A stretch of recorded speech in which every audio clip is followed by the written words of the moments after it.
Okay, a man was elected to be God, and he floated in this circular room.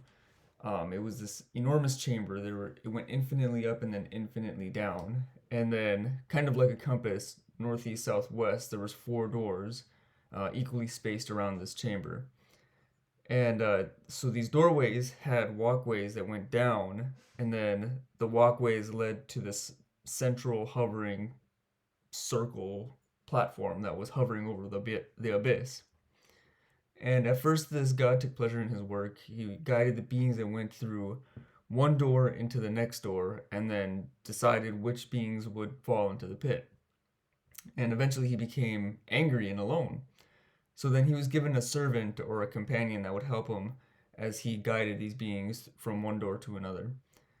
And eventually, again, the god became angry and asked, "Why me? Why was I chosen to do this? I hate this role that I was given." And so the servant humbly states, "Sir, what about me? If you hate this so much, throw me." And then the god decapitates him, the servant, and throws him into the hole. So the god destroys the walkways that lead down to this central circle, and everything falls into the pit, except for the doors, which are on the walls.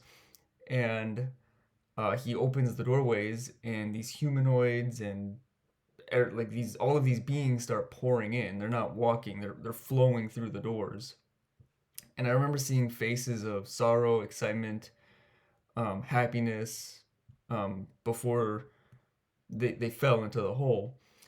And the god summoned swords, daggers, shrapnel, all kinds of different metal objects up from the hole and then up through the top.